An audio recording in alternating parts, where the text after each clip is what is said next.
안녕하세요. 무진입니다. 우리 사찰 이제 해설사 마지막 교육이시잖아요. 그죠? 오늘, 대조사, 간촉사, 또 어디였죠? 네, 장곡사. 사찰을 순례하셨는데, 제가 이렇게 설명드리는 것 중에, 처음 들었던 이야기도 있으실까요? 많았나요? 아하, 그래요. 그러면 조금 이해가 힘드신 부분도 있으셨을까요? 아니었어요? 감사합니다. 처음 들었는데 다 이해하셨으면 제가 설명을 잘한 걸까요? 아니면 수준이 높으셨던 걸까요? 수준이 높으셨겠죠. 그러면 더 수준을 높여서 한번. 제가 오늘 준비를 한 건 뭐를 준비했냐면, 제가, 저도 이제 출가를 했으니까 출가 이유가 있을 거 아니에요. 그죠? 저는, 종교라는 건 사람이 만들었어. 라는 생각이 아주 강했어요. 그래서 종교에 대해서는 굉장히 좀 비판적, 아예 무시하는 그런 경향이 좀 강했어요. 왜 그랬냐 하면, 일반적으로 이야기할 때, 신이 나를 만들었다고 한다면, 왜 자기가 만들어 놓고 왜 이렇게 괴롭혀? 이게 너무 강했어요. 그래서 신이 정말 있다 그러면 한번 만나서 따지고 싶었어요. 그게 강했지. 뭐 교회나 성당 가서 신에게 기원해? 자존심이 용납을.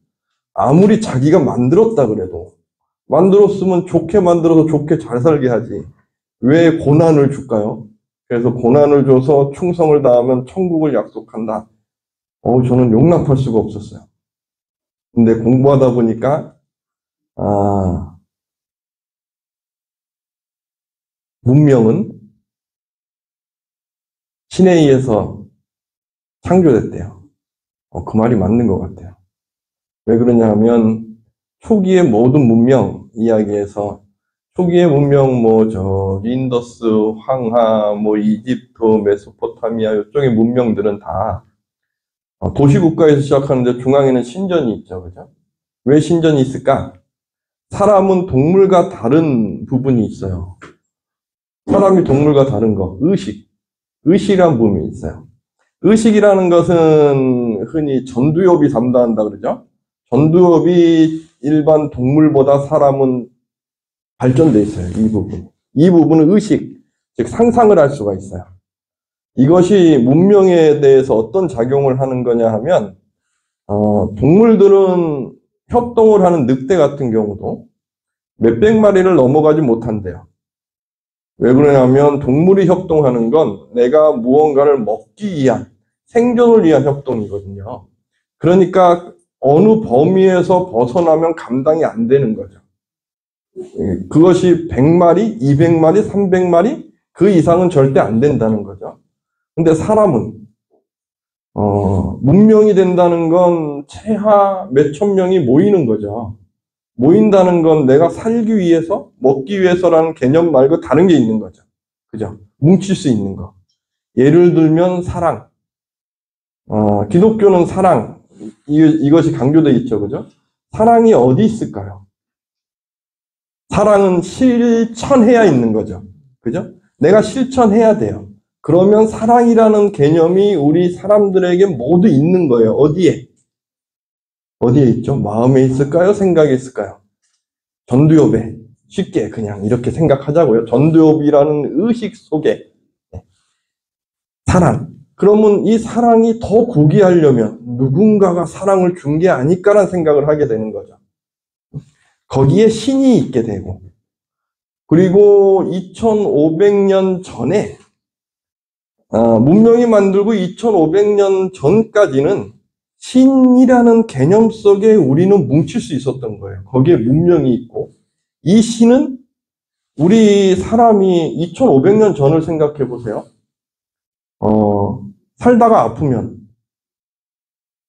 대장에 용종이 있으면 못 돼요. 그죠? 소화는 안 되고. 그러면 시름시름 앓다가 생명이 가겠죠? 그러니까 우리의 수명은 30대 후반. 그죠? 50, 60, 70을 살면 정말 많이 사는 거고. 그러니까 그 정도 사는 거예요. 그렇게 사는데, 어디에 사냥하다가 다리가 부러졌어요. 그러면 죽음이 눈앞에 있는 거죠. 두려움. 그 두려움을 극복하기 위해서 우리는 무언가 존재에게 기원하는 거예요. 그럼 두려움을 극복할 수 있으니까. 자연스럽게 나보다 강한 신이 만들어지기 시작하겠죠? 그렇게 강한 신 가다가 나의 의식이 더 강한 신, 창조라는 개념의 강한 신을 만들었겠죠. 인도의 창조의 신이 있고, 그 인도의 창조의 신은 기독교랑은 조금 달라요. 기독교도 사람을 창조했다는 개념이 있는데, 인도도 브라흐만교에는 브라흐만이 창조라는 개념이 있는데, 브라흐만의 창조는 브라흐만의 그 신성이 인간에게 나눠진 거예요. 그래서 사람이 내 안에 신성이 있는 거예요. 기독교의 인간은 후 불어가지고 이 진흙으로 만든 거고, 그러니까 신의 뜻이 있는 거고, 인도의 창조는 신의 신성이 깃들어 있는 거죠. 무슨 얘기인지 아시겠죠? 그때 이 신들은 가장 강력한 신, 힘이 강한 신이라서 2500년 전에 우리가 믿는 종교는 강한 종교지 도덕이라는 개념의 종교가 아니에요. 그러니까 우리가 생각하는 지금의 도덕, 그래서 인간 중심이라는 개념은 2500년 전에 고따마 실달타라는 분이 부처님이 되시고 나온 최초의 개념이에요. 이 개념이 그 전에 없었어요. 우리가 유교가 예를 중요시한다고 하죠. 예라는 것도 사람의 존중하기 위한 예가 아니에요. 이거 잘못 알고 계시는 거예요. 유교에서 이야기하는 예라는 건 수직적인 질서, 천명, 하늘의 뜻이 인간에게 전달되는 질서예요. 이 질서가 예예요. 그렇기 때문에 사람이 중요한 게 아니고 이 질서 속에 사람이 중요한 거예요. 계급. 그래서 왕족은 한 살 먹은 어린애가 있어도 그 밑에 사람은 70 먹어도 고개 숙이고 살아야 되는 거예요. 왜? 예라는 건 여기에 있는 거니까. 그러니까 이러한 강한 힘이라는 개념으로 종교가 있었던 거죠. 근데 이 종교의 개념을 바꾸신 분이 부처님이신 거죠. 부처님은 이걸 바꿨어요. 어떻게? 신이 나를 만들었어. 정말? 이걸 부처님이 보리수 나무 아래에서 깨닫기 전까지의 수행은 내 안에 신성이 있으니까 이 신성과 창조조 신의 개념과 하나가 되는 수행이에요. 범아이력 이야기하죠. 그러니까 고행도 하시고 명상도 하시는 거예요. 신성과 하나가 되기 위해서. 그러다가 이것도 아니야 라고 나를 다시 살피시는 거, 인간적인 삶을 살피시는 거, 여기서 불교가 나오는 거예요. 그러면서 사람의 삶 속에 내가, 그러니까 종교라는 것이 필요한 가장 큰 이유, 어려움을 극복할 수 있죠, 그죠? 누구는 잘 사는데 누구는 못 살아요. 그 이유를 찾을 수가 있는 거예요. 그것이 신의 뜻에 있느냐? 근데 부처님은 그게 아니고 나의 행위에 있는 것이다. 복스러운 행위를 하면 복이 있는 것이고. 왜? 우리는 우리가 같이 더불어 있으니까. 더불어서 살기 때문에 더불어서 함께하는 행복이 같이 유지가 되면 복덕이 있는 거고, 그렇지 않으면 악업이 있는 거고, 선업이 있는 거고. 이러한 개념의 종교가 나온 거죠. 이 불교가 이렇게 전파가 돼요. 이때의 고따마 시달타의 이때의 불교는 현실을 긍정하는 불교예요. 욕망을 부정하지 않아요. 신을 믿는 종교, 인도의 신을 믿는 종교와 저쪽 기독교, 지금을 대표하는 기독교의 신을 믿는 종교는 현실을 긍정할까요? 현실을 긍정할 수가 없어요. 왜 그러냐면 신이 만든 그림자니까. 그죠? 그러니까 현실이라는 건 욕망의 덩어리예요. 이걸 다 빼야 신과 하나 되든가 현실의 어떠한 신의 시험 때 이걸 잘 극복해야 신께서 천국을 약속하든가, 기독교든가 힌두교든가 이러한 개념인데, 부처님은 현실의 관계 속에서 나의 선업이 있는 거죠. 그죠? 나의 복됨이 있으니까 욕망도 부정하지 않아요. 그러면 욕망을 긍정하느냐? 이 개념도 달라요. 극단에 치우치지 않는 거죠. 욕망을 잘 활용하는 거예요. 어떻게? 내가 행복하게. 어떻게? 내가 선업을 짓도록. 예를 들어서 깨달아야 돼요. 깨닫고 싶다는 욕망이 없이 깨달을 수 있나요? 수행을 해요. 수행을 해서 내가 잘하고 싶다는 욕망 없이 수행을 할 수 있냐고요. 그러니까 저는 개인적으로 좀 출가를 했는데, 출가할 때 이런 신의 개념은 참 싫고, 그리고 무언가를 막 찾아 헤맸어요. 혹시 그런 궁금증은 거의 다 있으셨을 거예요. 그죠? 근데 저는 조금 예민했는데 좀 심했어요. 뭐냐 하면, 태어난 이유를 모르겠어요. 도저히. 살아가는 이유를 모르겠어요. 왜 태어난지를 모르겠는데 내가 왜 사는지를 모르겠는 거예요. 철들 때부터. 그리고 왜 인상을 쓰는지를 모르겠어요. 화를 내는지. 그런데 저도 인상 쓰고 있는 거죠. 근데 이게 너무 싫은 거죠. 이게. 그러니까 왜 이렇게 살지? 알고 싶은 거예요.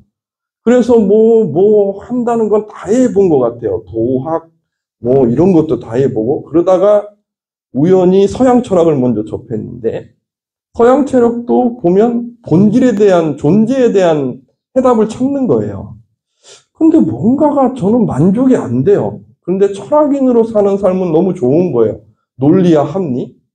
논리와 합리를 왜 서양 철학에서 강조하냐 하면, 언어라는 건 각자 의미가 있잖아요. 근데 이 언어를 서로가 어떠한 의미로 소통을 하려면 논리와 합리로 규정이 돼 있어야 되잖아요. 그러니까 언어에 대한 논리와 합리를 강조하는 거예요. 서양 철학에서는. 그러면서 이것이 발전돼 와요. 우리가 흔히 그런 말 하죠. 우리는 정신 문명이 발전돼 있고 서양은 물질 문명이 발전돼 있다고. 이런 얘기 들어보셨나요? 그죠? 정말 그렇게 생각하세요? 이거 정말 우스운 이야기예요. 있을 수 없는 이야기예요. 물질 문명은요, 정신 문명의 발전에 바탕이 없으면 물질 문명은 발전할 수가 없어요. 절대. 조선시대에 정신 문명이 발전했다고요? 절대 그렇지 않아요. 수준이 안 돼요. 안 돼. 그러니까 정신 문명이 발전된 게 아니고 신학과 같은 이념이 발전돼 있는 거예요. 현실이 긍정될 수가 없으니까. 그러면 종교화가 강조돼요. 그게 주자학이에요. 이것처럼 서양이 물질 문명이 발전됐다는 건 그만큼 정신 문명이 발전된 거예요. 어떤 문명이? 과학이라는 문명이. 이게 우연이라고 해야 될까?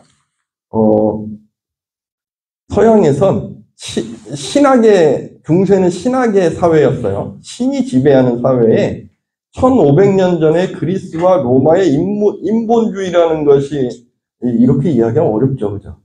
이걸 좀 이야기하고 저 불교 이야기할 거예요. 우리 불교. 조금 어렵더라도 녹화가 되니까 한번 좀 들어보세요. 이렇게 보는 시야도 있다 하는 걸 좀 알아주셨으면 해요. 한번. 서양에서, 저기 이태리에서 이제 르네상스가 발전했다가 이러한 개념을 통해서 서양에는 어떤 사고가 나오냐 하면, 신학의 국가에선 신의 뜻을 알려고 하면 이건 원죄예요. 신이 말씀한 대로 살아야지 욕망을 긍정하면 안 돼요. 그렇잖아요. 아담과 이브에서 이브가 자기의 욕망, 내가 하고 싶은 걸 했다가 원죄를 받은 거잖아요. 절대 하면 안 되는 거예요. 욕망은 긍정하면 안 돼요. 서양에선, 기독교 사회에선. 그런데 무엇이 나오는 거냐 하면, 르네상스라는 사람 중심이라는 개념이 확 나왔다가, 신의 뜻은 연구하면 안 돼요.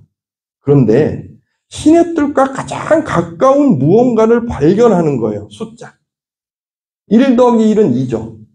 현실에서 1 더하기 1을 할 수 있을까? 2를? 못해요. 요 1 더하기 요 1이 1과 1일 수 없어요. 질량과 부피가 달라요. 근데 우리는 1이라고 생각하는 거예요. 의식 속에 약속하는 거예요. 와, 이 숫자는 신과 같이 완벽하네? 신을 연구할 수 있겠네 하면서 수학이 나오는 거예요. 이러면서 과학이 발전하는데 이 과학이 서양에서 발전하면서 어떤 개념이 나오는 거냐 하면 내가 어떤 걸 연구할 수 있죠. 그러면 내 스승이 연구했어요. 나는 이 스승보다 연구해서 더 잘할 수 있을까요? 없을까요? 잘할 수 있어요. 경쟁이 붙는 거예요. 경쟁이 붙는데 이걸 경쟁이 붙으면서 무언가를 성공하면 대가가 올 수 있는 사회가 돼 있었던 거예요. 자본주의라는 개념이 있었던 거예요. 그러면서 경쟁을 계속 하다 보니까 발전을 이루는 거예요. 이 1500년, 1600년, 1500년 때부터 서양과 동양의 문명의 차이가 확 바뀌기 시작해요. 그 전까지는 문명이 거의 비슷하게 발전돼요. 교류하면서. 근데 개념이 전혀 달라지는 거예요. 서양은 내가 노력하면 발전시켜서 대가가 있을 수 있어. 그리고 스승이 한 것보다 난 잘할 수 있어. 이 개념이 우리는 지금 당연하죠. 그렇지 않을까요? 우리 선생님들께서 저보다 불교 문화를 더 연구하면 저보다 더 잘할 수 있죠. 그죠? 당연한 거죠. 근데 우리는 50년, 100년 전만 해도 이러한 것은 있을 수가 없었어요. 스승의 말씀을 그대로 따르는 거지, 성인. 조선은 주자의 나라죠. 주자의 말씀을 벗어나면 안 돼요. 왕도 주자의 예법 밑에 있는 거예요. 그러니까 조선의 왕들이 두려웠던 것은 이 부분인 거예요. 예학. 그러니까 주자의 말씀에 벗어나면 큰일 나. 정조도 그런 말 하시잖아요. 연하일기 박지원이 쓰니까 너 이렇게 함부로 쓰지 마. 너 생각대로 글 쓰면 안 돼. 정조가 한 말이에요. 주자의 성인의 말씀을 빗대서 해야지. 너가 뭐가 잘났다고. 송시열은 사문난적이라 그래서 윤유를 탄핵해서 죽여요. 윤유는 어떤 생각했냐 하면 주자가 공자를 이렇게 해석했으면 나도 할 수 있는 거 아니야? 그랬다가 얘는 이 사회에 있으면 안 돼 하고 죽여요. 이게 조선이라는 나라의 모습이었어요.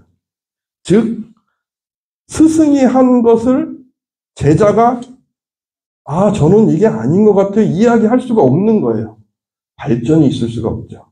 정체하는 거예요. 그런데 서양은 발전하는 거예요. 그 문명이 지배해요. 이렇게 발전하면서 신학도 이렇게 발전하면 현실 속에서 내가 구현할 수 있겠죠.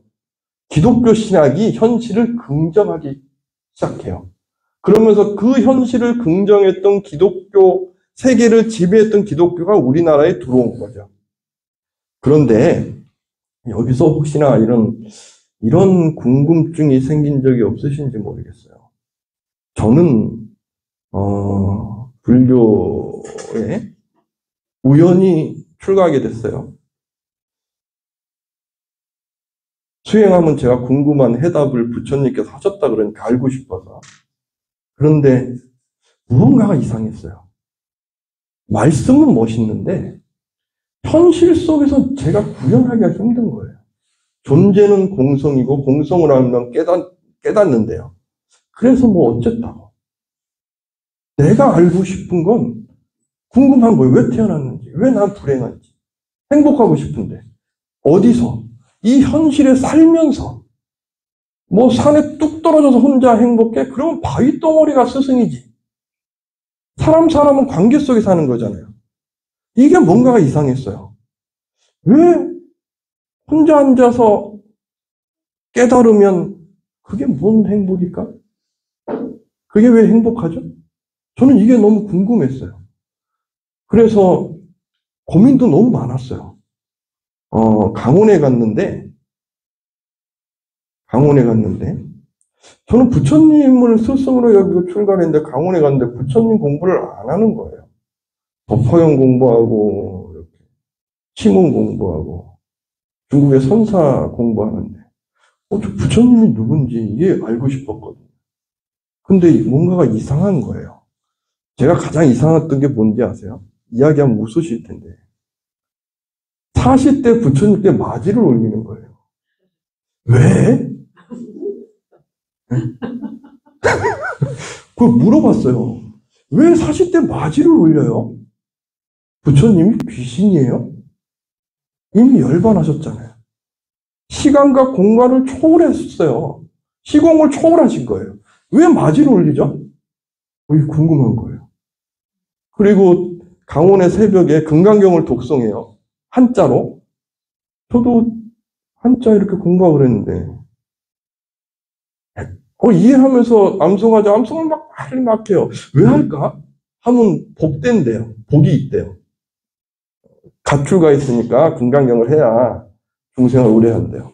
왜? 금강경을 독송하면 왜 복이 있을까? 그러면 금강경만 복이 있을까? 염을 하면 그 기운이 있대요. 혼자 고민했어요. 그러면 예수님 해도 복 있는 거 아닐까? 똑같은 염이잖아요. 아닌가요? 이런 궁금한 게 있었던 거예요. 뭔 차이가 있는 걸까 도대체. 그러다가 종석 큰 스님이시라고 중앙승가대 대학원 스님이 특강 오셨는데 제가 그런 걸 상의 드렸어요. 스님 저 잘못 온 것 같다. 출가 잘못한 것 같다. 혹시 속은 거 아닌지 모르겠다. 예, 아닌 것 같습니다. 그랬더니 종석 큰 스님께서 저한테 말씀해 주셨어요. 야, 무진아, 너는 인간 부처님을 공부해봐라. 20년 전에는 인간 부처님이란 개념이 없었어요. 깜짝 놀랐어요. 인간 부처님이 계세요? 암경 공부해봐라. 인간 부처님께서 말씀하신 부처님의 원모습을 볼 수 있을 거다. 종교화된 불교 말고 정말 인간 부처님이 우리들에게 이야기한 모습을 볼 수 있을 거야 라는 말씀을 해주셨어요. 바로 승가대 갔죠. 그래서 갔는데 저는 혼자 공부하는 걸 너무 좋아해요. 가서 미친 듯이 공부했어요. 암경, 이과야, 그때 막 번역되기 시작했거든요. 거기서 유식학, 이렇게. 4년간은 정말 미친 짓을 한 것 같아요. 그러다가 대학원 더 공부하고 싶고, 그래서 이제 포교당하고, 근데 공부를 어느 정도 하니까 미친 듯이 5년, 10년 하면 알아요. 솔직히. 어느 정도 감이 와요. 그런데 궁금한 건 우리 불교, 한국 불교 공부하고 싶은 거예요. 불교는 부처님의 말씀은 인간 중심이에요. 인간 중심. 그리고 내가 살고 있는 이 현실 중심. 욕망 없이 이룰 수 없다. 엄청 강하신 거예요. 그래서 중도예요. 중도. 양극단으로 가지 마라. 욕망 버리는 것 또한 이쪽이고 욕망을 너무 욕망만을 생각하는 건 이쪽이고 중도. 부처님의 모든 말씀은 여기에 있어요. 현실 안에 있으니까. 그래서 모든 율장이 제정되는 모습은 어떤 모습이냐 하면 이렇게 있는데 동네 사람들이 뭐라 그래요. 그러면 그걸 들으시고 야, 우리 앞으로 그런 거 하지 말자. 뭐라고 하니까. 살아가는데 뭐라고 하는데 그거 할 필요 있어요? 그죠? 저는 부처님 공부를 하는데 이러한 모습들이 너무나 감동받았어요. 와, 그러니까 너무 존경스러운 거예요. 신통이 있어갖고 뭘 하고 이런 건 저는 존경스럽지 않아요. 기도했는데 천신이 나타나고 이런 거 존경스럽지 않아요. 이거는 누구나 할 수 있어요. 이거는 집중해서, 그러니까 인간의 의식이라는 게 의식만 있지 않고 감각식도 있어요. 이 만나는 섬세한 부분이 있어요. 무속인이 접신하는 개념은 의식을 뚝 떨어뜨리는 거예요. 감각식만 있는 거예요. 업식만 있으니까 업식을 서로 통하는 거거든요. 기운이. 이게 이해가 안 되시면 쉽게 이야기하면 우리 보살님, 거사님처럼 우리 선생님 분들처럼 어느 정도 연세가 돼서 50 이상이 되면 경험이 있기 때문에 이 사람 딱 보면 나하고 성격이 맞을 사람인지 말이 통할 사람인지 금방 느껴요. 이거 안 느끼시는 분은 정말 삶이 편하신 거예요. 삶이 편하면 그냥 감정 없이 그냥 나만 혼자 살아요. 근데 무언가가 소통하고 공감하는 분은 이 정도 나이 돼서 경험이 있으면 이분은 어떨지 알아요. 이게 접신하는 무속인과 차이 없는 거예요. 무슨 얘기인지 아시겠죠? 그러니까 이런 신통, 이런 거 저는 크게, 신통 있다고 해서 어쩔 건데. 신통 있다고 행복할까요? 우리의 목표, 불자의 목표는 행복이에요. 행복. 첫째도 행복, 둘째도 행복, 셋째도 행복. 저희 은사 스님께서 저보고 너는 왜 출가했냐? 저 행복하려고요. 저한테 이렇게 깨달으려고 하는 거 아니야? 저는 달라요. 행복하기 위해서 깨닫는 거지 깨닫기 위해서 깨닫지 않아요. 저는 절대 그런 생각 해본 적이 없어요. 행복하고 싶어서 저는 깨닫는 거예요. 행복의 길에 깨달음이 있으니까 있는 거고 그 행복의 길에 부처님이 계시니까 그 제자가 된 거예요. 이런 말씀이면 좀 욕먹겠으나 그 행복의 길에 더 정말 내가 논리적으로 합리적으로 공부해왔는데 더 뛰어난 분이 계시다. 갈지 몰라요. 근데 저는 부처님만큼 뛰어난 분은 없으신 것 같아요. 인간 부처님. 정말 인간적인 부처님. 인간적인, 너무나 인간적인. 그 부처님의 행복을 향해 가는 말씀이 저는 너무 감동스러운 거죠.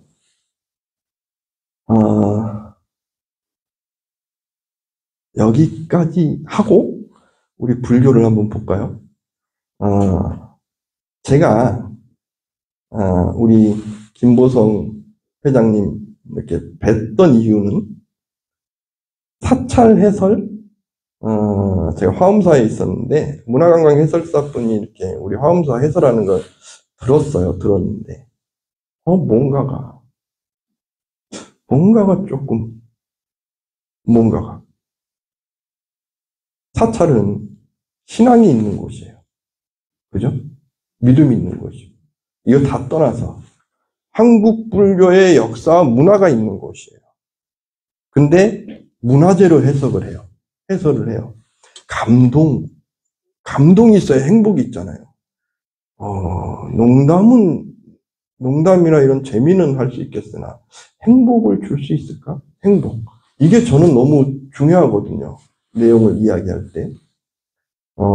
제가 공부를 하다가 이렇게 딱 바꾼 부분이 뭐였냐 하면 우리 불교는 무엇일까? 한국 불교. 한국 불교를 알고 싶었어요. 제가 한국 불교를 알고 싶은 건 뭐냐면 원효 스님이 누구고 의상 스님이 누구고 어떤 스님이 누구고 이거 갖고 한국 불교 이야기하는 게 아니고 우리 한국 불교는 그 시대에 어떤 행복을 주려고 노력했을까? 이걸 알고 싶었어요. 궁금한 거예요. 어느 정도 공부했더니 행복을 향해 가는 길은 알겠어요. 그리고 물론 이제 그런 어떤 아픔도 있었어요. 불교도 그래요. 행복이 요 앞에 있어서 이걸 찾는 줄 알았는데 알고 봤더니 내 안에 있는 거예요. 포교당하면서 느꼈어요. 포교당을 하면서 불교대학 이제 첫 시작을 하는데 너무 힘든 거예요. 신도분도 없고 하니까 불교대학을 일주일에 3일하고 한 달에 한 번씩 성기순례 다녔어요. 불교를 막 이야기하고 막 하는데 보살님께서 스님 무섭대요. 저보고. 왜 내가 무섭지? 인상이 무섭대요. 웃음은 그런데 뭘 강의하고 막 할 땐 무섭대요. 그 거울을 봤는데 왜 나는 인상 쓰고 있지? 내가 불교의 행복을 이야기하는데 인상 쓰면서 이야기하는 거예요. 왜 그렇지? 너무나 고민스러웠는데 답은 이건 거예요. 내가 행복이라는 걸 찾아가고 있었던 거예요. 지금 행복하면 되는 건데. 응? 그러니까 이론적으로 행복하고 있는 거예요. 지금 행복하면 되는데 지금 행복하려면 가장 중요한 건 뭘까요? 관계죠, 관계. 관계 있는 분에게 웃으면서 살고 있으면 행복한 건데 우리는 행복을 이야기하면서 인상 쓰고 있는 거죠. 응? 그렇잖아요. 그죠? 그러니까 정말 쉬운 건 그건데 이거만큼 어려운 게 없는 거예요. 관계는 막 감정도 같이 왔다 갔다 하니까. 그때 느꼈어요. 내가 말은 참 공부 뭐 해서 멋있게는 이야기할 수 있는데 얼굴에 미소 마음의 평안을 이야기할 수 있는데 나는 그렇지 않구나 라는 생각. 그러면서 또 찾아 헤매고 하면서 지금까지 온 것 같아요. 그러면서 또 충격을 받은 적이 있어요. 어떤 약속을 했는데 약속을 안 지키신 거예요. 깨달았다, 공부하셨다고 하셨는데. 그때 제가 좀 많이 충격이 컸어요. 그러면 내가 깨닫는다는 게 뭔 필요 있어? 나도 그럴 건데. 이때 막 어떤 절절함, 뭐지? 내가 뭘 잘못했지? 그러면서 이제 불사도 하게 되고 화엄사도 갔다 오게 되고 화엄사에 있을 때는 한 2년간 그냥 바보처럼 있자. 응? 그런 생각으로 가기도 하고 그렇게 이제 왔는데 그러면서 이제 공부도 하고 한국 불교의 행복이 뭔지도 찾고 그러면서 제가 느낀 건 이거예요. 뭐냐? 이제 불교 문화재 갑니다. 이제 가는 거예요. 우리 불교가 모든 불교는 행복이 목표잖아요. 그죠? 행복하려면 내가 살고 있어야죠. 그죠? 잘 살아야죠. 잘 먹고. 그죠? 그러니까 모든 종교는 다 교회를 가건 성당을 가건 사찰에 오건 가건 오건 행복해야 돼요. 행복하려면 기본적으로 무엇이 충족이 돼야 될까요? 기본적으로 충족돼야 될까? 건강? 그렇죠. 건강 충족. 이제 나이가 드시는 거예요. 건강이 먼저면. 근데 건강 생각하기 전에 먼저 있는 게 있어요. 어? 돈. 네. 돈이 충족 안 되는데 행복할 수 있어요? 정말 행복할 수 있을까요? 돈이 충족 안 됐는데? 불가능해요. 기본이 돼야 돼요, 기본. 행복은 기본이 돼야 돼요. 돈 벌어야 돼요. 그래서 교회를 가건 성당을 가건 사찰을 오건 돈 벌 수 있어 라는 것이 강조가 돼야 돼요. 그게 안 되면 종교는 종교로서 역할을 안 하는 거라고 저는 생각해요.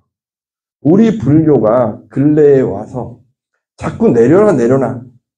그래서 사찰에 부처님께 돈 벌게 해주세요. 기도하면 안 된다. 이런 이야기 들어보신 적 없나요?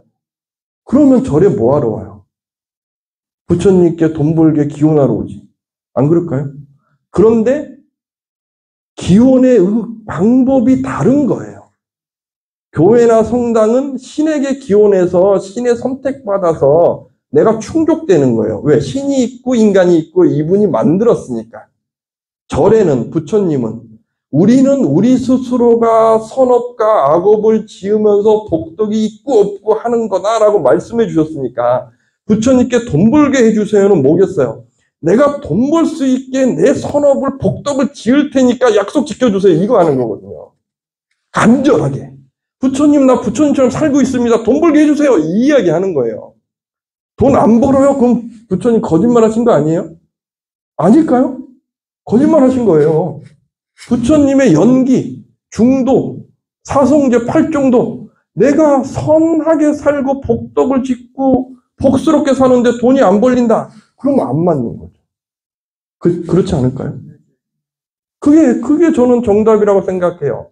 내 현실에서 불교의 역할이 있어야 존재의 이유가 있지. 그 존재의 이유는 행복인데 행복의 밑바탕은 재화라니까요. 건강. 그죠? 아들 합격하고 직장 가는 거. 행복하게 사는 거. 그 밑바탕이 충족되는 거예요. 이게 불교예요. 이 충족이 통일신라의 불교, 고려의 불교는 재력이 밑바탕이 됐어요. 그러니까 불교학도 꽃을 피워요. 수행도 꽃을 펴요. 그렇잖아요. 내가 밑바탕이 됐으니까 더 열심히 할 거 아니에요. 더 열심히 기도할 거고. 그렇지 않을까요?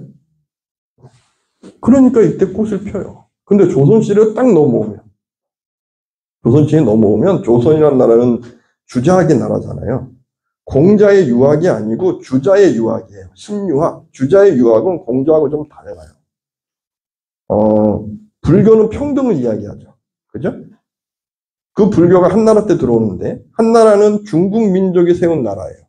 그 다음엔 다 중국 민족이 세운 나라가 아니고 그 주위에 있던 민족이 세운 나라들이에요. 그러다가 송나라가 중국이 세운 나라인데 송나라가 거란에 밀려서 또 남쪽으로 내려와요. 이때의 주자가 있어요. 1200년대 후반에. 이 주자는 고민하는 거예요. 왜 우리는 이렇게 괴롭힘을 당하지? 우리는 정말 찬란한 문화가 있는데 그 이유는 불교 때문이다.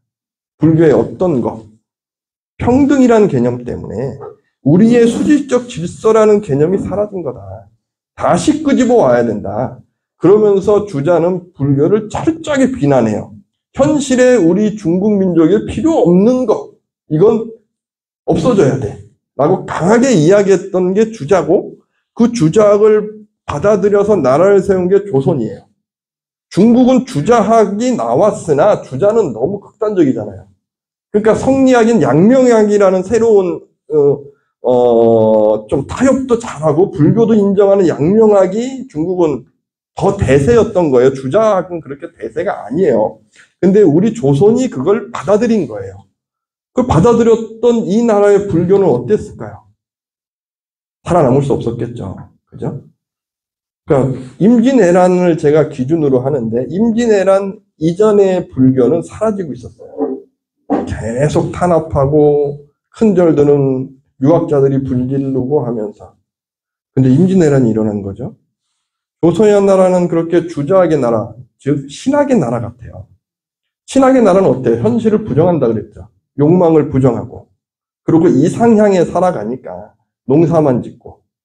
그래서 통일신라 고려시대에 무역도 하고 하면서 막 경제력이 상승됐다가 조선이 딱 되면서 마이너스 성장만 계속하는 거예요. 그러니까 조선이라는 나라는 원체 못 사니까 농사 짓는 백성들이 어디 이동할까봐 도로도 안 만들어요. 샛길밖에 없어요. 도로도 안 만들어요, 조선은. 그러면서 불교는 탄압하고. 그럴 때에 임진왜란이 일어났는데 이때에 우리 스님들께서 승병을 조직하죠, 그죠? 그러면 맞서 싸워요. 왕이 봤을 땐 너무 좋아요. 우리 승병은 왕에게 충성을 한다는 개념이 있었어요. 의병 알죠? 승병과 의병의 차이가 뭘까요? 의병은 상하세계 충성 이런 건데 의병은 의예요. 의라는 건 마땅히 할 의자일 수도 있어요. 주작이라는 개념에서 의라는 것은 마땅히 해야 될 거, 잘못되면 바꿀 수 있는 거예요. 그러니까 의병은 왕이 봤을 땐 두려운 존재인 거죠. 그래서 임진왜란 때 선조가 잠깐 정치기 때에 의병장들을 막 조금 했던 이유가 거기 있던 거예요. 그런데 우리 스님들은 충해서 막 이렇게 왕에게 충성을 해요. 왜 그러냐면 살기가 너무 힘드니까. 탄압하면 경제력이 뚝 떨어지죠. 경제력이 떨어지면 절도 운영이 힘들어요. 그걸 계속 쇠퇴하고 있었던 거예요. 이때에 나라를 지키는데 일익을 담당했던 거예요. 얼마나 우리 스님들이 강력하게 나라를 지켰느냐. 제란 때 토요토미 히데요시가 전국의 사찰을 불태워 했을 정도로 역할을 한 거예요. 지역에서. 그러면서 임진왜란이 끝나고 나서, 또 호란이 끝나고 나서 조선이라는 유학의 사회에서 스님들이 필요했던 거예요. 돈 안 들이고 나라 지키고, 돈 안 들이고 건물 짓고, 돈 안 들이고 할 거 다 해주잖아요. 살게만 해주면. 그러니까 이거 한 거예요. 살게 해줄게. 대신에 우리 불교의 전통이 현실을 중요시한다 그랬잖아요. 이거 버려요. 현실 신경 쓰지 마. 살게는 해줄게. 그러니까 우리가 지금 알고 있는 본 한국 불교의 모습이 이때 만들어진 거예요. 기도 위주, 기원 위주. 현실을 보지 않고 현실의 삶에 무감각하고. 그 불교예요. 이때의 불교니까 이때의 사찰도 현실을 긍정하고 욕망을 긍정하고 했을 때의 사찰은 웅장했겠죠. 그죠?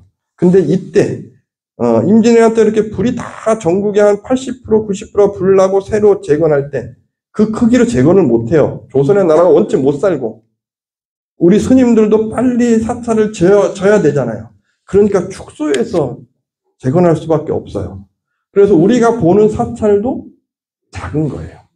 그리고 대웅전이 있고 양옆에 선과 교 이러한 개념의 그러니까 교라기보다는 연불하는 곳이에요. 연불. 선이 있고 연불. 그래서 조선 중기 이후가 되면 불교학이라는 개념은 사라지고 선만 있어요. 선. 왜 그러냐 공부하는 것이 예를 들어서 한번 보세요. 이건 좀 예민할 수도 있는데, 재화가 돼요. 사찰에. 그리고 와서 출가해서 대우도 받아요. 그러면 능력 있고 지식층이 출가할까요? 안 할까요? 출가해요. 고려시대까지만 해도 왕족들도 출가해요. 내가 가치를 누릴 수 있어요. 실현할 수 있어요. 능력 있는 사람들이, 머리 좋고 능력 있는 사람들은 나를 실현하고 싶어 하잖아요. 그죠? 그러니까 그때 막 기라성 같은 스님들이 나오는데, 조선 중기 이후가 되면 사찰에서 먹고 살기 힘들죠. 그러면 능력 있는 사람들이 출가할까요? 출가하기 힘들죠. 그죠? 그러니까 교학의 수준도 떨어지고 수행의 수준도 떨어질 수밖에 없는 거예요. 그 전통. 그러면서 현실은 참여하면 안 돼요. 현실은 보면 안 돼요. 그러니까 관념적이고 현학적인 불교가 완성되는 거예요. 제가 너무나 이상했던 거. 말씀은 멋있는데 현실에서 뭐 어떡하라고. 내려놔. 내려놔서 어떻게 살라고요? 내려놓으면 수행할 수 있나요? 수행에 내려놓는 거예요. 내려놓는 게 내려놓지 않는, 내려놓으려고 하는 마음이 있어야 내려놓잖아요. 안 그럴까요? 이게 저는 이해가 안 됐는데, 이게 조선불교. 이때 완성되는 거예요.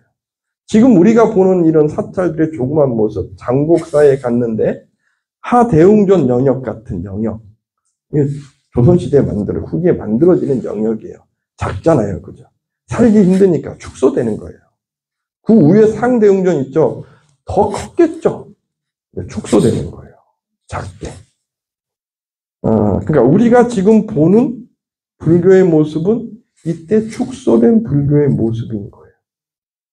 근데 지금의 불교는요. 1970년, 80년 때부터 잘 살기 시작했죠. 그죠? 그러니까 절에 경제적으로 여유가 생겼고, 그리고 우리나라도 잘 살고, 지원도 많고, 그러니까 불사도 많이 할 수 있고, 그러니까 요즘에는 불사도 많이 하죠. 그런데 아시다시피 사찰에 불자분들이 관광 아니면 참배를 올까요? 그렇지 않은 분들이 참배 오는 경우가 더 많을까요? 아닌 분들이 많을 거예요. 관광지라는 개념으로. 그죠? 왜 이렇게 됐을까요? 즉, 불교가 역사적으로 함께했던 국가에서 기독교가 이렇게 퍼진 국가가 없어요.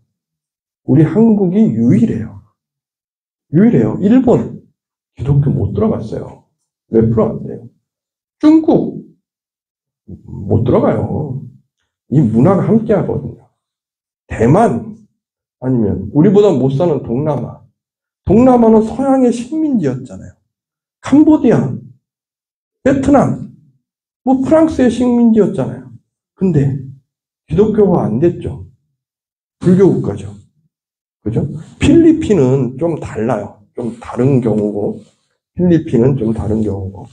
근데 우리나라는 지금 현재 불교보다 기독교, 개신교, 천주교를 합친 기독교가 더 많죠. 그죠? 더 훨씬 많아요. 왜 이랬을까요? 우리는 왜 그랬을까요? 왜 그랬을까요? 저는 개인적으로 생각해요. 욕망을 긍정 안 해서 그래요. 지금도. 너무 현학적이고 관념적이에요. 그리고 1700년, 1600년도의 용어를 갖고 불교를 이야기해요. 한자식으로. 제가 이런 불교 강의 하시는 분, 저도 이렇게 뵀는데, 불교 박사시고 하신데, 우리 오온 아시죠? 색, 수, 상, 행식. 색은 몸이잖아요. 그죠? 몸을 이루는 것이 사대래요. 사대. 네, 이게 불교에서 이야기하는, 해석하는 방식이에요. 근데 당연하다고 생각하세요? 우리 몸은 사대로 이루어져 있나요? 지금 현대에, 지금 우리의 언어의 이 해석이 맞을까요? 이거 옛날에 아리안족만의 독특한 해석법이에요. 물질을 해석하고 이 몸을 해석하는 게 지수화풍해서 됐다는 거. 이게 무슨 뜻인지 알아요. 근데 이미 우리는 제가 이 말씀 하는데, 이게 처음 듣는다 그러면 연세 있으신 거예요? 이미 50대 초반 밑으로는 이 부분이 상식이에요. 뭐냐 하면, 원자와 전자로 이루어졌어요, 우리. 원자와 전자로 이루어졌는데, 여기에 어떠한 성질이 가미되느냐에 따라서, 어떠한 방법적으로 움직일 뿐인 거예요. 그죠? 물질은 원자와 전자로 이루어져 있어요. 운동장만한 크기의 축구공만한 원자가 있고 그 주위를 전자가 돌아요. 거의 허공같이. 근데 우리는 물질이 보여요. 왜? 너무 작아서 빛이 통과 못하니까. 그래서 우리는 물질로 인식하고 만졌을 때 우리는 그 범위를 느끼고 있는 거예요. 이게 기본 상식이에요, 지금은요. 기본 상식이에요. 그런데 사대로 설명해요. 젊은 사람들이 그 이야기 듣고 어떤 생각을 할까요? 와, 이건 옛날에 그냥 고리타분한 종교 아니야? 이런 생각하지 않을까요? 이런 쪽으로 설명을 하면 더 가깝게 되지 않을까요? 즉, 현실 언어로 불교를 설명 못하는 거예요. 어느 순간 단절된 거죠. 그리고 스승이 이야기하면 그거에 대해 반박을 못해요. 그러면 발전을 못하는 거죠. 1600년대 불교에서 더 발전 못한 게 지금 한국 불교의 모습인 거예요. 왜? 그렇게 하면 안 되는 문화가 아직도 유지되고 있습니다. 옛 것을 그대로 암기해야 공부하는 것 같아요. 한자식 공부는 그런 거예요. 성인의 말씀을 암기해서 그걸 이해하고 따를 뿐인 거예요. 근데 제가 아까 말씀드렸잖아요. 서양의 문명, 물질 문명이 아니고 정신 문명이 세계를 지배했던 것은 개인이 어떠한 노력에 의해서 더 발전시킬 가능성이 있기 때문에 경쟁이라는 것이 순하게 선순환하는 거예요. 그러니까 경쟁이 선순환하면 대가에 대해서 우리는 운동하면서 내가 이렇게 경쟁했는데 대가를 잘 줘. 이 운동하면서 서양의 문명은 발전해 온 거예요. 그게 자유민주주의예요. 무슨 말씀인지 아시겠죠? 우리의 세대는 이미 50대 밑에 세대는 이것에 익숙해요. 경쟁에 익숙해요. 자유민주주의에 익숙해요. 근데 불교는 그렇지 못하고 있는 거예요. 옛 말씀은 내가 거역하면 안 되고, 내가 연구하면 안 되고, 말씀하면 안 되고, 법문하시는데 궁금한 거 질문하면 안 되고. 제가 강원에 있을 때 욕먹었어요. 궁금하니까 질문 계속 하는데, 질문하지 말라고, 그냥 암기하라고 듣고, 깜짝 놀랐어요. 그때도. 지금은 뭐 저도 이제 순해져서 예의에 많이 하는데, 예전에는 40대 밑에는 그러지 않았어요. 뭐 따지기도 하고. 그런데 지금에 와서는, 지금은 50대 초반 밑으로는 이게 익숙한 사회예요. 이게. 스님이라고 해서 이야기해서 앞에 예의하지 받아들이지 않아요. 내가 합리적으로 판단해서 맞다고 생각 안 하냐. 그리고 더 중요한 게 있어요. 아무리 깨달았다고 많이 해서 정말 고귀한 말씀을 해도요, 그대로 받아들이지 않아요. 지금 세대는. 왜 그럴까요? 왜 그럴까요? 다들 배울 만큼 배웠어요. 다들요. 불교에 관심 있는 분들은 기라성 같은 분들의 유튜브 다 봤어요. 그런 분들이 존경할 분을 무엇으로 판단할까요? 많이 아는 거로? 저부터도 많이 알고 잘났다고 해도 존경하지 않아요. 나도 그 정도 할 수 있어요. 이런 생각이 우리 한국인에겐 기본적으로 있어요. 배울 만큼 전 세계 탑이에요. 지식층 전 세계 탑이거든요. 잘난 척하면 안 되는 거예요. 저도 이렇게 이야기 막 하는데 한 분 한 분 보면 저보다 더 뛰어나신 분이 무수히 계신 거예요. 안 그럴까요? 강호에 어떤 도인이 있어갖고 정말 날아다닐 줄 몰라요. 그걸 알면 조심스러워요. 그렇잖아요. 그죠? 우리 불교가 이걸 모르는 거예요. 뛰어난 분이 있어요. 그분들이 40대, 50대, 30대에도 있어요. 근데 권위에 젖어 있어서. 내가 이야기하면 다 예의하니까 정말 그런지 아는 거죠. 발전이 없는 거죠. 이 말씀 드리는 가장 큰 이유는 우리 불교를 해석할 때 지금 우리가 알고 있는 게 전부가 아닐 수 있어요. 우리 불교가 낙후되어 있어요. 많이 납부되어 있어요. 연구하세요. 그러면 연구하면 연구할수록 내가 끄집어낼 수 있는 이야기거리가 무수히 많아요. 내일 금산사를 갈 건데, 금산사는 지금의 금산사와 임진왜란 이전의 금산사와 일제강점기 금산사가 달라요. 금산사 사적기가 중간 해안스님이 사적기를 1635년에 썼는데 정확하게 아는 이유가 중간 해안스님이 1635, 36년에 화엄사 사적기도 쓰셨어요. 대둔사, 대응사 사적기도 쓰셨어요. 사적기 내용이 다 똑같아요. 왜 똑같을까요? 1598년도에 사찰이 다 불타요. 그리고 한 세대가 지난 1630년대에 불사를 한 거잖아요. 그러면 정보가 사라졌겠죠. 그러니까 창작이 되는 거예요. 우리 불교가 역사가 창작된 부분이 무수히 많아요. 최진께서 창건했다. 최진이 원체 유명하신 분이니까 창건기에 끄집어왔을 확률이 많아요. 우리 장곡산. 제가 그쪽 연구했다 그랬잖아요. 장곡사의 최진 스님께서 가지산문의 3조신데 보림사에 왕이 와라 그래서 860년에 보림사 가셔요. 근데 여기에 왔다는 기록이 없어요. 그리고 그 시대에 스님이 함부로 절을 창건할 수 없어요. 왕이 허락해야 절을 창건하는 거예요. 절이라는 게 지금 우리 시야가 지금 시야와 옛 시야 달라요. 이걸 보려고 하셔야 돼요. 우리는 저도 절을 창건했는데 통일신라 시대나 고려 시대에는 그렇게 함부로 절 창건했다가 큰일 나는 거예요. 왕의 허락이 있어야 돼요. 그만큼 절이라는 것은 왕의 권위와 함께해요. 지방을 다스리는 거점인 거예요. 종교라는 것이. 그러니까 그만큼 막강했던 거죠.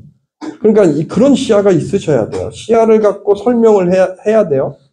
거기다가 제주도 불교는 더더욱 자료가 없겠죠. 안 그럴까요? 더더욱 없을 거예요. 왜 그러냐면 제주도는 더 탄압받았을 거니까. 더 머니까. 그죠? 사적기 남아있는 사찰이 얼마나 될까요? 사적기도 없는 사찰도 많아요. 관촉사, 대조사, 사적기 없어요. 네. 사적기 없어요. 이야기가 전래되는 거지. 그리고 후대에 만들어지는 거고. 그러면 제주도의 4대 사찰의 해설하시죠. 와, 이렇게 하니까 머리가 지끈지끈하시나요? 머리가 지끈지끈해야 돼요. 그래야 극복해서 무언가를 찾죠. 그죠? 연구하셔서 정말 제주도 사찰을 이야기할 수 있는 거. 역사적으로, 문화적으로, 불교적으로 내가 어떻게 이야기해서 어떻게 부각시킬까. 이 부분에 대해서 내가 정말 바라보면 종합할 수 있는 부분들이 많이 있어요. 그냥 답습하지 마시고요. 그냥 답습하면 이제 20대, 30대, 40대 연구하는 분들한테 그냥 가만히 있으면서 식소라 그러나요? 썩소 받을 수 있어요. 그러니까 공부 정말 많이 하셔서 우리 불교가 저는 그래요. 지금 이렇게 시작되는 것 같아요. 다 시작되는 것 같아요. 그래서 그러한 역할을 하는데 사찰 해설이라는 것이 정말 역할이 정말 커요. 아까 말씀드렸던 불교의 역사. 그리고 불교라는 것이 사회적으로 어떤 역할을 해야 되는지에 대한 개념. 그리고 문화적으로 어떠한 모습으로 사찰이 발전됐는지 이 모든 것이 다 있어야 사찰 해설이 가능한 거죠. 그렇지 않을까요? 그죠? 거기에다가 불자시죠? 그러면 또 내가 제주도에 사찰 오신 분에게 불교의 행복, 감동도 전해줘야 되잖아요. 믿음의 감동. 불교가 기독교랑 다른 이유. 여러분들은 신에게 충성해서 살지만 우리는 부처님이 가르침통에서 내가 주인공으로 삽니다. 내가 복을 짓고 내가 이 세상의 주인공이 돼서 선업을 짓고 이렇게 살다 정말 끝간데 없이 세상을 누릴 수 있으면 그때 한번 열반해 보겠습니다. 이런 멋지지 않나요? 그렇잖아요. 그죠? 이게 왜 사라졌을까? 아니, 교회 다니는 분이 막 이야기하면 절에 30년, 40년 다니셨는데 말을 못한대요. 왜 말을 못할까? 기도하면 복 있다는 것만 하신 거예요. 그러면 신에게 기도하면 복 있는 게 더 빨라요. 이론적으로 훨씬 좋아요. 안 그럴까요? 신이 나를 만들었어요. 그분에게 기도하면 천당을 약속해 준대요. 믿음만 가지면. 이게 좋지. 부처님, 어떤 분은 부처님은 기도하는 존재가 아니에요. 어디 가면 그러고 계신데. 어떤 분은 부처님께 기도하면 복 있어요. 헷갈리는 거죠. 이건가 저건가 너무. 이럴 거 그냥 교회 가는 게 편하죠. 응? 안 그럴까요?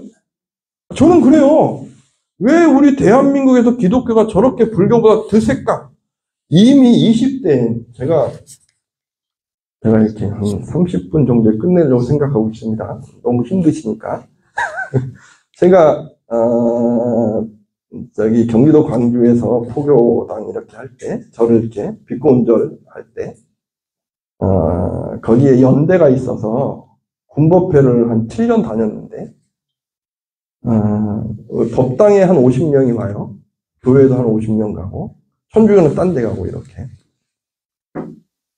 목사님을 물어보면 50명 중에 한 40명은 기독교 신자래요. 그래서 7년간 한 3개월에서 5개월 정도에 한 번씩 조사했어요. 50명이 있는데 50명이 절에 왔다는 거. 불교적 성향이 있는 거예요. 무언가가 내가 마음이 좋아서 온 거예요. 그러니까 가능성은 많은 거예요. 우리 불교가 굉장히 너그럽잖아요. 젊은 사람들이 극단적인 게 싫어하는 분 많아요. 그런데 야, 너네들 중에 불차 손들어봐. 50명 중에. 몇 명 손들까요? 거의 7년간 5명은 손들어요. 와, 많죠? 그래서 제가 한마디 더 해요. 야, 어쩌다 한번 절 가는 사람 말고 내가 정말 절에 가고 싶어서 가는 사람이 불자다? 신자다? 손들어봐. 절에 가고 싶어서 내가 가는 사람, 누가 가라 그래서 간 거 말고 엄마 따라 간 거 말고 그럼 몇 명 손들까요? 그래도 한 명은 있어요. 많으면 2명이에요. 그 이상 7년간 없었어요. 우리 불교의 현실이에요. 20대 불자의 현실. 아니, 군대에 전국의 젊은 20대가 무작위로 온 거 아니에요. 가장 정확한 거 아닐까요? 그럼 왜 이분들은 절에 안 가고 왜 내가 신자라는 개념을 안 가질까요? 엄마는 절에 가는데 왜일까요? 엄마가 기도는 열심히 하는데 왜 기도하는지 안 알려주는 거예요.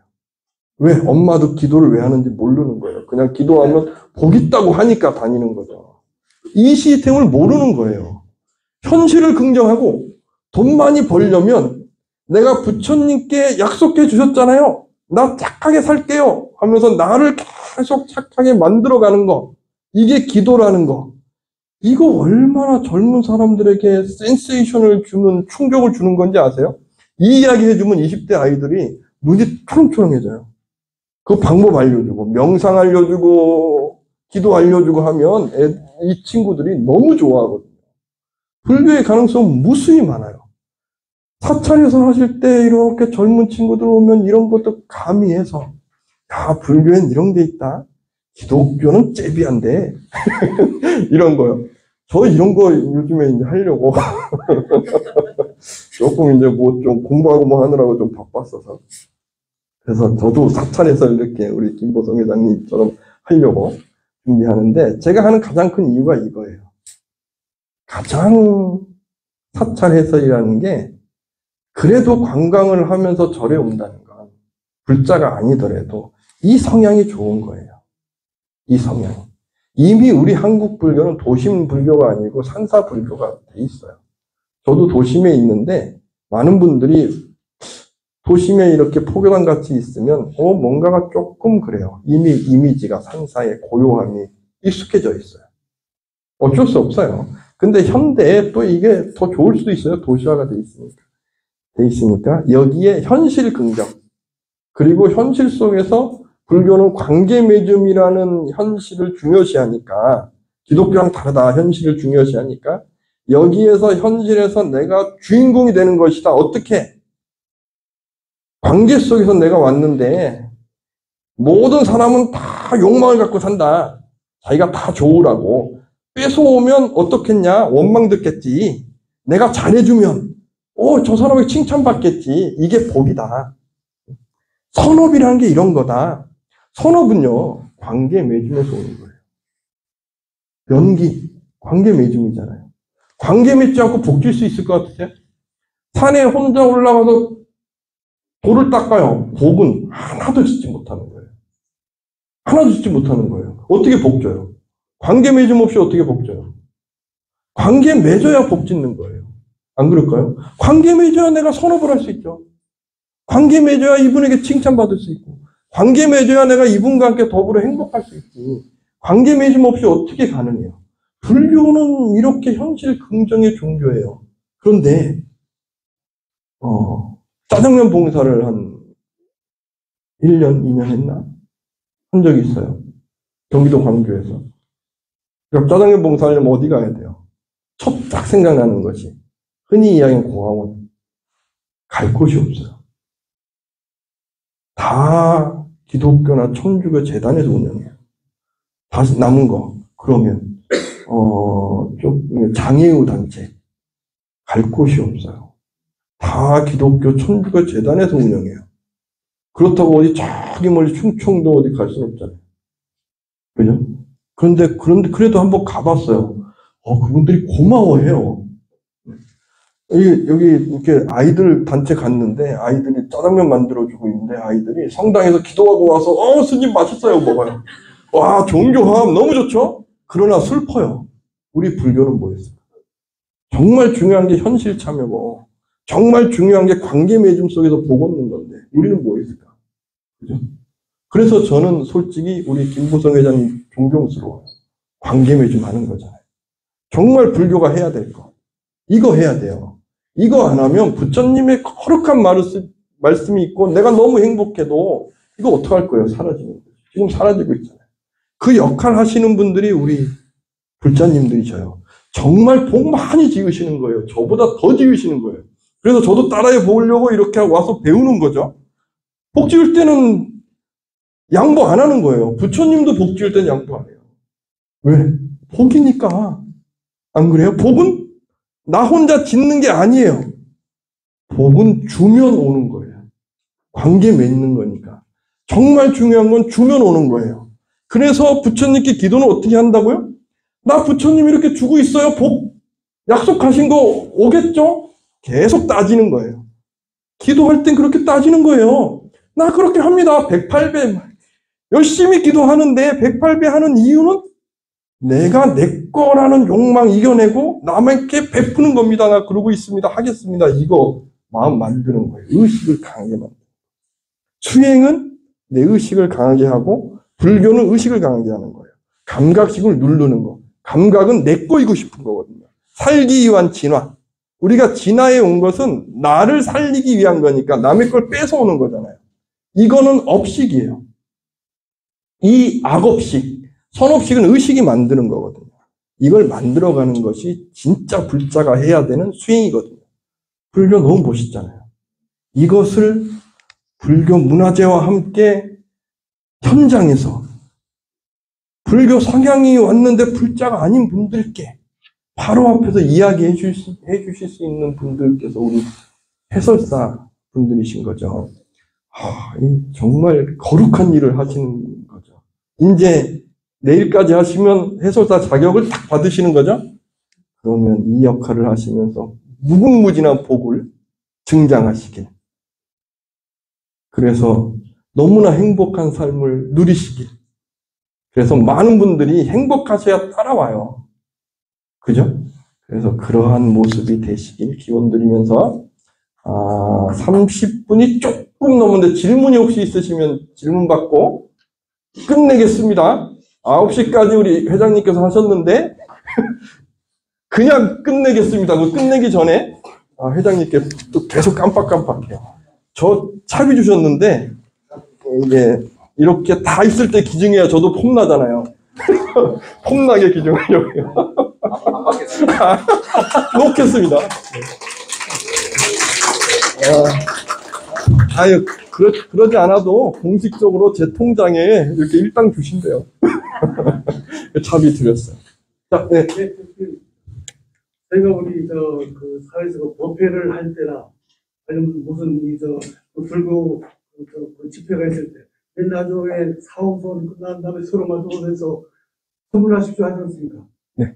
선물하십시오 하는데 어떤 분은 사회에서 좀 영향이 좀 있는 분인데 석가모니 부처님 이후에 선물한 사람이 한 사람도 없다. 그래서 앞으로도 당신에도 선물을 못한다. 그러니까 선물하십시오 하지 마시고 행복하십시오라고 하시는데 이렇게 하라고 그러는데 그러니까 이런 말씀 드리면 저도 욕먹겠으나 강하게 이야기해요. 저는요.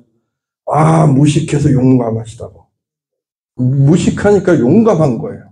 내 아는 한계에선 성불이 힘든 거니까 행복하세요 라고 좋을 수도 있으나 대놓고 그런 얘기 하면 안 되지 않을까요? 네? 성불은 뭐예요? 부처님이 되는 건 복과 지혜가 꽉 찼기 때문이에요. 행복하는 것보다 더 큰 거예요. 더 크게 되십시오 하고 기원하는 건데 왜 조금 해요? 크게 해야지. 안 그럴까요? 성불해서요가 더 큰 복덕이 있는 건데 그렇잖아요. 부처님은 복과 지혜가 꽉 차신 분이잖아요. 그렇게 복도 꽉 차고 지혜도 꽉 차십시오라고 하는 거에 성불하십시오인데 이 의미를 그분은 모르는 거죠. 부처님 이후에 선물한 사람이 없다는 거예요. 없다는 거예요. 그래서 당신은 왜 성불한 분이 없으세요? 무궁무진하게 많으신데, 예? 무궁무진하게 많으신데 그분이 한 분도 못 뵙겠죠. 근데 요런 이 불교의 개념이 조금만요. 네, 죄송합니다. 불교의 개념이 딱 있는데 뭐냐 하면 석가모니 부처님은 우리가 수행자로서 또 일반 분들에게 하나의 기준으로서 그러니까 불교는 종교를 비판하면서 나온 거거든요. 신학을 비판하면서. 그러면서 종교 아닌 종교가 된 거예요. 무슨 얘기냐면 2500년 전에 종교는 신을 믿는 거예요. 그래서 언어를 조심하셨던 거예요. 그래서 윤회라는 말씀도 안 하셨어요. 왜? 윤회 이야기하면 신적인 윤회에 이미 모든 사람들이 익숙하니까 말을 조심하신 거예요. 근데 우리는 지금은 윤회 이야기 하잖아요. 윤회를 다 아시죠? 불교의 윤회와 힌두교의 윤회가 다른 거 다 아시죠? 불교의 수행과 힌두교의 수행이 달라요. 찾아보세요. 지금 설명하기는 그렇고. 그러니까 힌두교는 신성을 향해 가는 거고 우리는 신성이 없이 이 기운만 있는 거예요. 업의 기운만. 이것을 통해서 불교가 종교화가 되면서 교주이신 석가모니 부처님이 종교화가 되면서 굉장히 떠받들어지게 될 수밖에 없겠죠. 그죠? 당연한 거예요. 그러면서 그분만큼 된 분은 없어 라고 이야기하는 것이지 수행해서 우리가 아라한가? 아니면 그만큼의 경지? 그 정도의 경지? 얼굴에 미소 마음의 평화가 있고 정말 베풀고 사시면 여기 김보성 회장님은 성불하신 게 아닐까요? 아닐까요? 아니냐고요. 그죠? 계속 이어지지 못하는 거지. 어느 부분에서. 아닐까요? 그러나 어느 부분에선 정말 성불하신 거예요. 저는 그렇게 생각해요. 누구나가 다 어느 부분에 성불하죠. 베푸는데. 우리 어머님분들은 자식분들에게 성불하신 부처님 되게 계시지 않나요? 다 주시잖아요. 그죠? 그러니까 성불이라는 개념이 부처님의 개념도 있으나 우리는 이미 그걸 실현하며 살아요. 아니까. 그걸 계속 유지할 수 있느냐 없느냐의 문제가 있는 거지. 그리고 그만큼 복을 짓느냐 지혜로워 있느냐 이 문제인 거지. 우리는 그 부분을 탁탁탁 알아가고 탁탁탁 실천해 가요. 그러니까 복이 증장되죠. 저는 그렇게 생각해요. 성불하세요. 정말 위대한 말씀입니다. 복 많이 짓는 말씀입니다. 이거 버리지 마세요. 네, 알겠습니다. 또 혹시 질문이 있으십니까? 없으면 이렇게 하면 질문 못 하시잖아요? 아직 20분 남았습니다. 질문 있으신가요? 제가 잠깐 네. 아까 스님께서 말씀하시지만 이제 불교 신도 분들이 이제 많이 줄어드니까 하잖아요. 네, 저도 그렇게 느끼고 있고 하는데 타 종교 같은 경우는 뭐 청소년부도 있고 초등학생부도 있고 이렇게 막 활성화가 되고 그러는데 이제 불교는 이제 조계종이나 이런 큰 종단에서도 그런 것들이 좀 신경 그러니까 그렇게 하고 있는 건지 아니면 스스로 깨달아서 그래 스스로 할 거 하는 그러니까 표교가 되게 안 되는 거야. 그러니까요. 저 개인적으로는 그래요. 불교가 관념화돼 있어서 실천하는 부분이 빠져 있기 때문에 그리고 현실에 참여한다는 부분이 빠져 있다 보니까 80년, 90년대에는 아주 이런 어린이 포교 이제 강력하게 많은 큰 스님들께서 운영하셨는데 그게 많이 사라진 거죠. 어느 부분에선. 저도 그때 세대는 아니다 보니까. 지금 저도, 이게 어떻게 해야 되지? 잘 몰라요. 노하우가 없어요. 그래서 노하우 있으신 분들에게 배워요.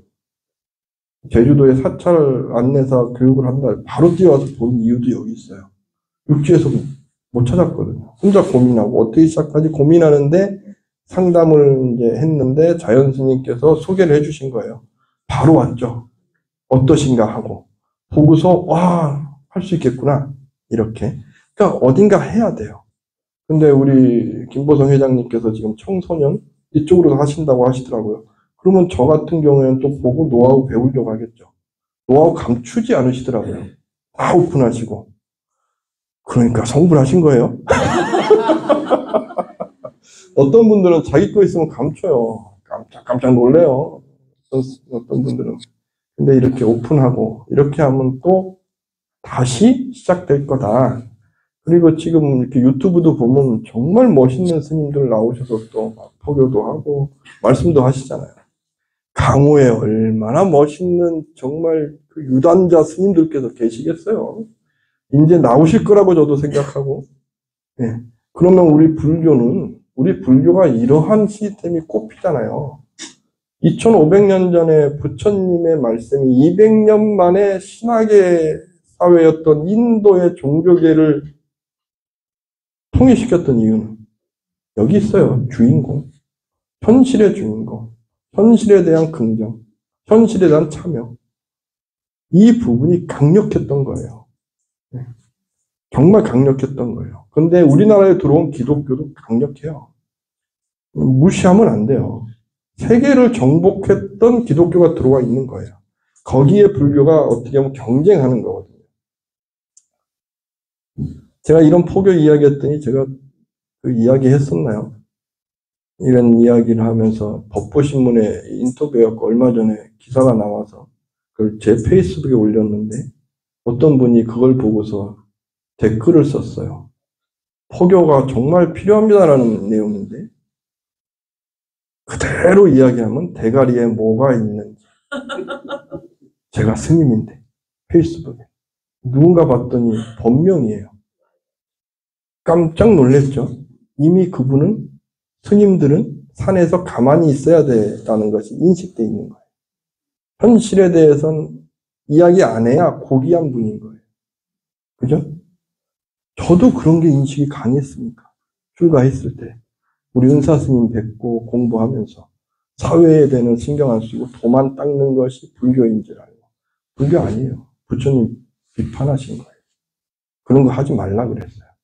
현실 속에 참여하는 거예요. 정말로 참여해야 돼요. 저는 이런 생각이 강하니까 제가 경기도 광주 학동인데 그 밑에 산업단지가 생긴다는 거예요. 이렇게 조그만. 그거 반대하는데 이렇게 동네 분들 회의에 나가서 내가 추진위원장 할게요 하고 안 하면 안 되겠는 거예요. 그렇잖아요. 출근 안 하고 집에 가만히 있는 사람은 전데 저 아니면 누가 나서겠어요. 그렇잖아요. 그러니까 제가 나가겠습니다 하고 이장님 뭐 하니까 그럼 공동위원장 하시죠 하고 그냥 뭐 하면서 막았어요. 조사해서 막 하고 그랬더니 동네 분 한 분이 그러는 거예요. 무슨 중이 출가했으면 산에서 조용히나 살지 뭐 잘났다고 그렇게 설레발치고 다니냐. 깜짝 놀랐어요. 불자라면 내가 받아들이겠으나 불자가 아닌 거예요. 와, 내가 출가 안 했다고 생각해. 이 생에는 내가 정말 안 해. 찾아가? 그런데 이것이 지금 우리 불교가 보여지는 현실이에요. 현실이에요. 저는 이거 깨고 싶어요. 이거 아닌 것 같아요. 참여하는 것이 불교예요. 거룩하게 산에 앉아서 차 한 잔 마시면서 오도성 읊는 게 불교가? 저는 그거 아니라고 생각해요. 정말 현실 속에서 저도 못하지만 하고 싶은 것은 더불어 함께하면서 행복한 것.